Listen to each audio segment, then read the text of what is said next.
আসসালামু আলাইকুম ওরহমতুল্লাহি ওবরাকাতুহ। আরবি নুসুস পাঠ সিরিজের তৃতীয় পর্বে আপনাদের স্বাগতম। এই ধারাবাহিক পাঠে আমরা ১০০টি আরবি নসের মাধ্যমে ধাপে ধাপে রাসূলুল্লাহ সাল্লাল্লাহু আলাইহি সাল্লামের পূর্ণাঙ্গ জীবনচরিত অধ্যয়ন করব। একই সঙ্গে আমরা চেষ্টা করব আরবি নস পাঠ ও পঠন দক্ষতা উন্নয়নের অনুশীলন করবার জন্য। আমরা এই নসটি পড়ছি আমাদের আন্নাফে একাডেমির শ্রেষ্ঠ মানব নামে একটি পিডিএফ রয়েছে, যে পিডিএফের মধ্যে আমরা সংক্ষিপ্ত এবং ছোট ছোট গল্পে রাসূলুল্লাহ সাল্লাল্লাহু আলাইহি সাল্লামের জীবনী লেখার চেষ্টা করেছি। তো আজকে আমরা যে বিষয়ে আলোচনা করব সেটি হচ্ছে রিদো আতুহু আইন্দা হালিমাতা সাদিয়া। হালিমা সাদিয়া রাদিয়াল্লাহু তাআলা আনহার কাছে দুধ পান করা। তো এই বিষয়ে আমরা নসটি পাঠ করব। চলুন। কানা মিন আয়াদাতি আশরাফিল আরব আইয়ালতামিসু লিআওলাদিহিম মারাদিআ ফিল বাদিয়া।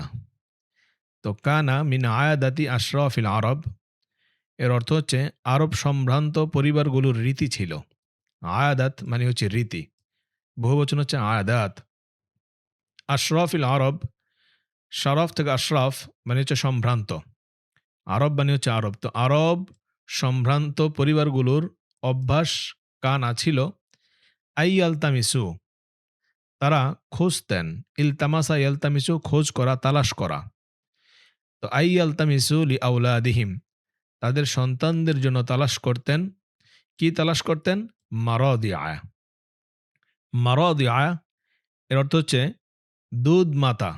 ফিল বাদিয়াতি, বাদিয়া মানে হচ্ছে মরু অঞ্চলে, বাদিয়া।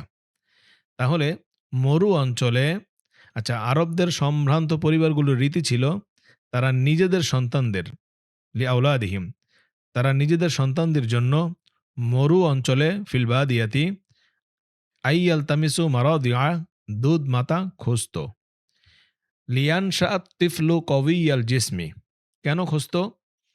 লিয়ান শাআত তিফলু, যাতে শিশু বেড়ে উঠে। ইনশা ইয়ানশাউ এর অর্থ হচ্ছে বেড়ে ওঠা, আর তিফলু মানে হচ্ছে শিশু, যাতে শিশু বেড়ে ওঠে। কবিয়াল জিসমি, কবিয়াল জিসমি মানে হচ্ছে শক্ত সমর্থ দেহ, এবং ফাসিহাল লিসানি, বিশুদ্ধ ভাষা। বাঈদান আন আমরাদিল মুদুনি, বাঈদান মানে হচ্ছে দূরে, আর আমরাদিল মুদুন শহরের রোগ বালাই। তো শহরের রোগ বালাই থেকে দূরে, এবং বিশুদ্ধ ভাষা নিয়ে, কবিয়াল জিসমি এবং শক্ত সমর্থ দেহ নিয়ে।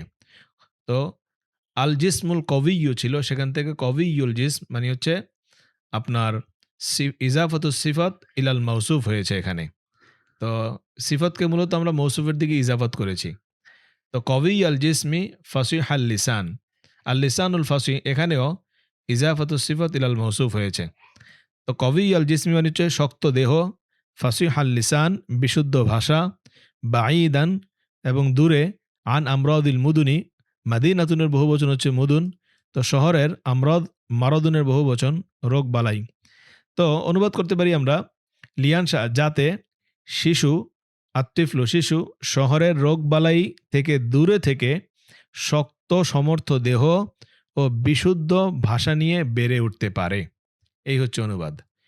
ফালাম্মা কাদিমাত মাক্কাতা নিসওয়াতুন মিন বানি সাআদ ইবনে বকরিন, যখন বনু সাআদ ইবনে বকর গোত্রের কিছু মহিলা, নিসওয়াতুন কয়েকজন নারী, লাম্মা যখন কদিমাত মাক্কাতা মক্কায় আগমন করলো, তো মক্কায় আসলো। তো যখন বনু সাআদ ইবনে বকর গোত্রের কয়েকজন নারী মক্কায় আসলো, ইয়াতলুবুনার রুদআ, কিসের আশায়? দুগ্ধপোষ্য শিশুর সন্ধানে। ইয়াতলুবনা আসলো, এটা হাল হয়েছে, কি উদ্দেশ্যে এসেছে? তো ইয়াতলুবনা তালাশে, আর রুদআ দুগ্ধপোষ্য শিশু। তো কানাত ফিহিন্না হালিমাতু বিনতু আবি দুয়াইবিন আস-সাদিয়া। কানাত ফিহিন্না তাদের মাঝেই ছিল, সেই মহিলাদের মাঝে ছিল, নারীদের মাঝে ছিল, এদের মধ্যে ছিলেন হালিমা বিনতে আবু জুয়াইব আস-সাদিয়া। ওয়াকানাতিল মারাদিউ ইয়ারগাবনা আনিল ইয়াতীমি, ইয়ারগাবনা আন। তো এর অর্থ হচ্ছে কানাতিল মারাদিউ, দুধ মাতারা ইয়েতিম শিশুর ব্যাপারে অনাগ্রহ দেখাতো। তো কানাত ইয়ার গব না, আন আসলে রগি বা ইয়ার গবের সাথে যদি আন আসে তাহলে অনাগ্রহতা দেখানো, আর রগি বা ইয়ার গবের সাথে যদি ফি আসে তাহলে আগ্রহ দেখানো। যেমন আমরা বলতে পারি ফুলানুন রগিবুন ফিল আখির আনিদ দুনিয়া, সে দুনিয়া বিমুখ আখেরাত মুখী। তাহলে অর্থ হলো দুধ মাতারা এতিম শিশুটির ব্যাপারে আনিল ইয়াতিমি, এতিম শিশুটির ব্যাপারে অনাগ্রহতা দেখাচ্ছিল। কানাত ইয়ার গব না, এতিম শিশুটি বলতে এখানে রসুল সাল্লাহ সাল্লাম উদ্দেশ্য। তো এতিম শিশুটির ব্যাপারে তারা অনাগ্রহতা দেখাচ্ছিল। কানাত ইয়ার গব না ইস্তেমরারির সিগা, মাজি ইস্তেমরারি। লিআন্না হুন্না ইয়ার জুন আল আতা মিন আবা ইল আতফাল, কেননা লিআন্না হুন্না তারা, কারণ তারা শিশুদের পিতাদের কাছ থেকে, আতফাল মানে শিশুরা, আবা মানে বাবারা, তো শিশুদের পিতাদের কাছ থেকে তারা ইয়ারজুন আল আত, তারা দান দক্ষিণা কামনা করত। কারণ তারা শিশুদের পিতাদের কাছ থেকে পারিশ্রমিক আশা করত। আত দান অথবা পারিশ্রমিক আমরা অনুবাদ করবো এখানে। তো পারিশ্রমিক কামনা করত ইয়ারজুনা। ওয়াল ইয়াতিমু লা আবা লাহু, আর যে এতিম, আর এতিম তার তো পিতা নেই, এতিম যে তার পিতা নেই। ফালাম তাজিদ হালিমাতু রদি আন সিওয়াহু, আর হালিমা তাকে ছাড়া অন্য কোনো শিশুও পেলেন না। ফালাম তাজিদ হালিমাতু, হালিমাও পেলেন না, রদি আন সিওয়াহু এই এতিমকে ব্যতীত, রসুলকে ব্যতীত অন্য কোনো দুগ্ধবর্ষ শিশুকে পেলেন না বা কোনো শিশুকে পেলেন না। ও কারিহাত আন্তার জিয়া, যেহেতু পেলেন না তো তিনি অপছন্দ করলেন আর আন্তার জিয়া তার গোত্রে ফিরে যেতে। সিফরল ইয়াদাইন, সিফরন মানে হচ্ছে শূন্য, আর ইয়াদাইন মানে হচ্ছে দুই হাত। তো সিফরল ইয়াদাইনি শূন্য হাতে, শূন্য দুই হাতে তিনি তার গোত্রে ফিরে যাবেন, এটাও তিনি পছন্দ করছেন না। ফাহদাতহু রদিয়াতান, সুতরাং তাকে তিনি সন্তুষ্ট চিত্তেই গ্রহণ করে নিলেন। ফাখদাতহু, আখদা মানে হচ্ছে গ্রহণ করা, ফাখদাতহু তিনি তাকে গ্রহণ করে নিলেন, রদিয়াতান সন্তুষ্ট চিত্তে। আচ্ছা, এখানে সিফরুল ইয়াদ, সিফরুল ইয়াদাইন এই ব্যবহারটা আমরা মুখস্থ রাখতে পারি, সুন্দর একটি ব্যবহার, শূন্য হাতে। এরপরে ফালাম্মা আখদাতহু রাআতিল বারাকাতা ফি কুল্লি শাইইন হাওলাহা, যখন তিনি তাকে গ্রহণ করলেন, তাকে গ্রহণ করার পর বা যখন গ্রহণ করলেন তখন রাআত তিনি দেখতে লাগলেন, ফি কুল্লি শাইইন প্রতিটি জিনিসে বা সব কিছুতেই, হাওলাহা তার চারপাশে, কি দেখতে পেলেন? আল বারাকা বরকত।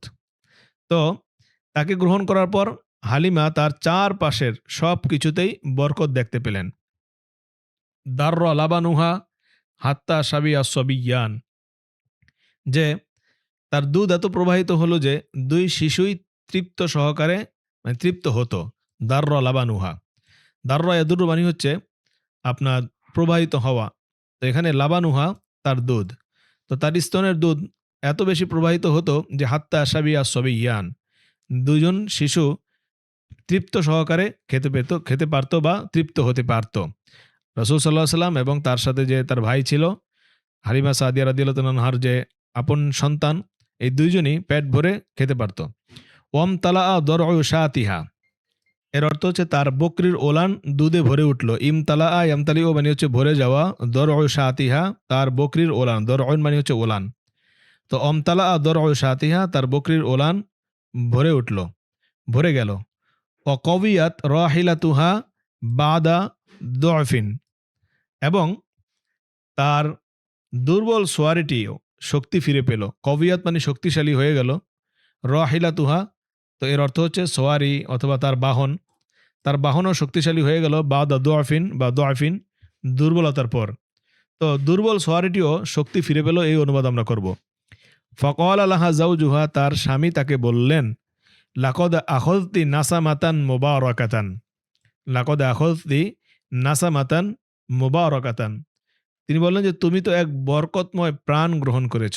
নাসামা মানে হচ্ছে মানুষ, প্রাণ, ব্যক্তি, এই অর্থে অনুবাদ করতে পারি আমরা। লাকদে আখযতি নাসামাতান মুবারাকাতান, তুমি তো একটি বরকতময় প্রাণ গ্রহণ করে নিয়ে এসেছ বা বরকতময় একটি মানুষ তুমি নিয়ে এসেছ। ও আকামা নবী সাল্লাল্লাহু আলাইহি সাল্লাম ফি বনি সাদিন সিনিনা, আর নবী করিম সাল্লাল্লাহু আলাইহি সাল্লাম বনু সাদে কয়েক বছর অবস্থান করেছেন।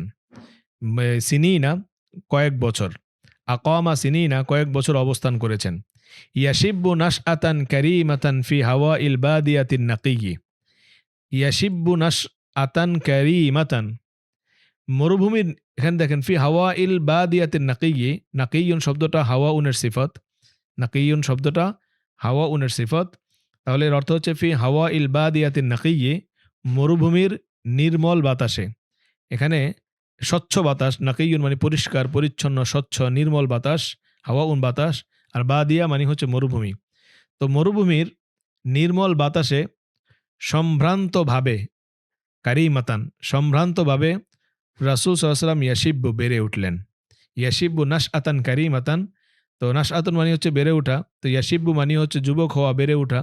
তো ইয়াশিব্বু নাশআতান কারিমাতান আমরা বলতে পারি সম্ভ্রান্তভাবে বেড়ে উঠলেন। ফি হাওয়াইল বাদিয়াতিন নাকিয়্যি, মরুভূমির নির্মল বাতাসে। এরপর ওয়াতাআল্লামু ফাসাহাতাল লিসান, এবং তিনি ভাষার বিশুদ্ধতা শিখলেন। ফাসাহা মানে বিশুদ্ধতা, আর লিসান মানে হচ্ছে ভাষা।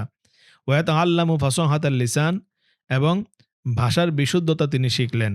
ওয়ার আল বাহমা মা আখিহি মিনার রদআতি, ওয়ার আল বাহমা, এবং দুই ভাইয়ের সঙ্গে, মা আখিহি তার ভাইয়ের সঙ্গে, মিনার রদআতি দুধ ভাই, তার দুধ ভাইয়ের সঙ্গে তিনি ইয়ার আল বাহমা বকরি পাল চড়ালেন।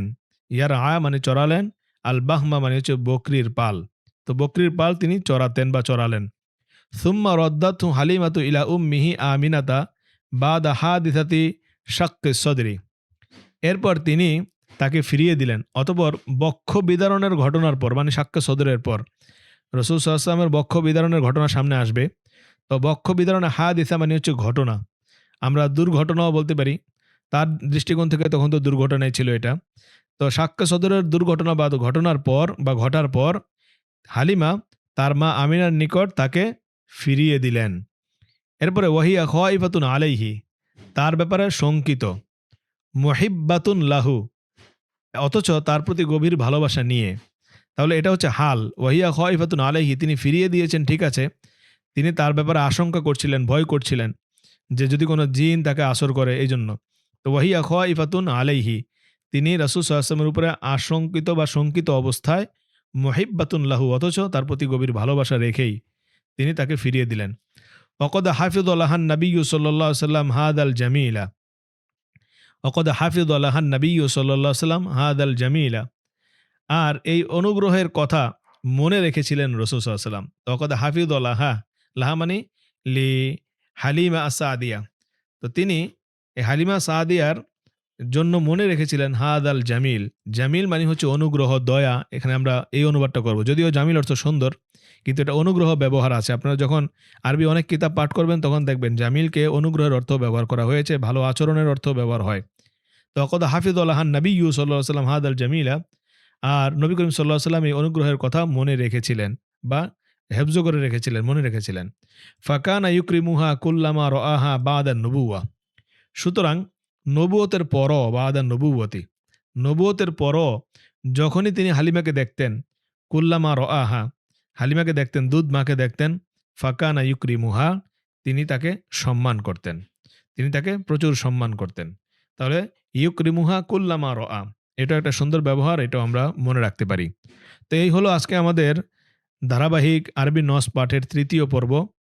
এই পর্বেরও আমরা বাংলা অনুবাদ এখানে আপনাদের দিয়ে দিয়েছি, আপনারা বাংলা অনুবাদটা এখান থেকে সমাধান করে নিতে পারবেন।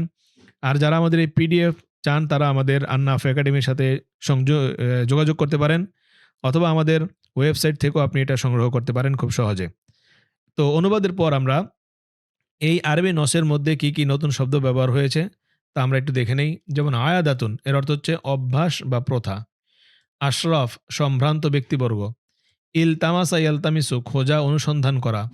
মুরদি আতুন, এর বহুবচন হচ্ছে মারাদিয়া, দুধ মাতা বা দুধ মাতাগণ। আল বাদিয়া, এর অর্থ হচ্ছে মরু অঞ্চল বা গ্রাম। নাশা ইয়ানশাউ, বেড়ে ওঠা। ফাসিহুন, বিশুদ্ধ ভাষী বা স্পষ্ট ভাষী। রাদিউন রুদআ,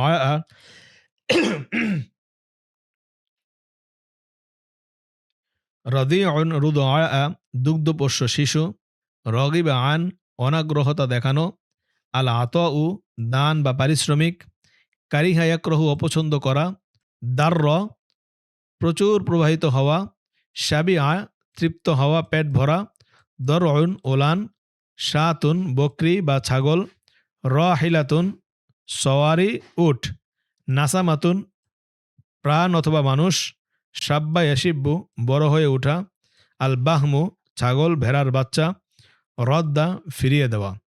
তো এই হচ্ছে নতুন যে শব্দগুলো আমরা পেলাম তা জানলাম।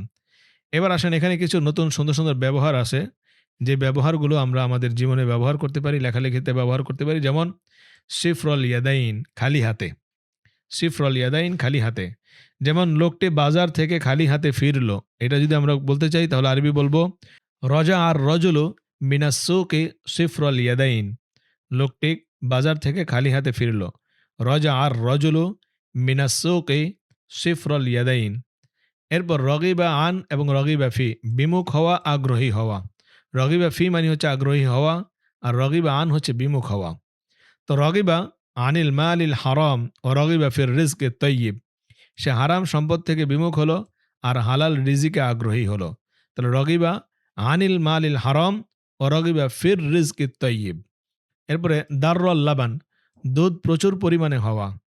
যেমন আমরা বলতে পারি দারর লাবানু না কতি বাদা নুজুলিল মতর, বৃষ্টি নামার পর উটনির দুধ প্রচুর প্রবাহিত হলো। দারর লাবানু না ক বাদা নুজুলিল মতর। এরপর নাশা নাশ আতান কারিমাতান, সম্ভ্রান্তভাবে বেড়ে ওঠা। এর আরবি আমরা বলতে পারি নাশা আল ফাতা নাশ আতান কারিমাতান ফি বাইতে আইলমিন, যুবকটি একটি জ্ঞানী পরিবারে সম্ভ্রান্তভাবে বেড়ে উঠল। নাশা নাশ আতান কারিমাতান। এরপর হাফিজ লাহুল জামিল, অনুগ্রহের কথা মনে রাখা। এটা একটা সুন্দর তাবির, এটা আমরা মুখস্থ রাখতে পারি। হাফিজ লাহু বা লাহা। তাহলে যেমন আমরা বলতে পারি মান হাফিজল জামিল আলী মুআল্লিমিহি ফাকদ আদ্দা বাদ হাক্কিহি, যে শিক্ষকের অনুগ্রহের কথা মনে রাখে সে তার কিছু হক আদায় করে। মান হাফিজল জামিলা লি মুআল্লিমিহি ফাকদ আদ্দা বাদ হাক্কিহি। এরপর দুধ ভাই, এর আরবি হচ্ছে আখুন মিনার রদ আ। আখুন মিনার রদ আ, এখানে আখুহু মিনার রদ আ মানে তার দুধ ভাই। যেমন আবদুল্লাহ ছিল তার দুধ ভাই, তাহলে আমরা বলতে পারি কান আবদুল্লাহি আখাহু মিনার রদ আ। কান আবদুল্লাহি আখাহু মিনার রদ আ, আবদুল্লাহ ছিল তার দুধ ভাই। তো এই হচ্ছে আমাদের আরবি আজকের 9 পাঠের কমপ্লিট পাঠ, এবং সর্বশেষে আমরা সনদ ও নির্ভরযোগ্যতার জন্য একটা টিকা এখানে রেখেছি, আপনারা দেখে নেবেন। তো এভাবে মূলত আমরা প্রতিদিন আরবি চর্চার মধ্য দিয়ে আমরা আমাদের পঠন দক্ষতা বৃদ্ধি করতে পারি। যে যত বেশি পড়বে তার পঠন দক্ষতা তত বেশি বৃদ্ধি পাবে। আমরা আমাদের এই সিরিজের মধ্যে রাসূল সাল্লাল্লাহু আলাইহি ওয়াসাল্লামের সম্পূর্ণ জীবনী নিয়ে আসবো ইনশাআল্লাহ 100টি গল্পের মাধ্যমে। তো আজকে এই পর্যন্তই। আপনারা ভালো থাকবেন, সুস্থ থাকবেন। জাযাকুমুল্লাহু আহসানাল জাযা। আসসালামু আলাইকুম ওয়া রাহমাতুল্লাহি ওয়া বারাকাতুহু।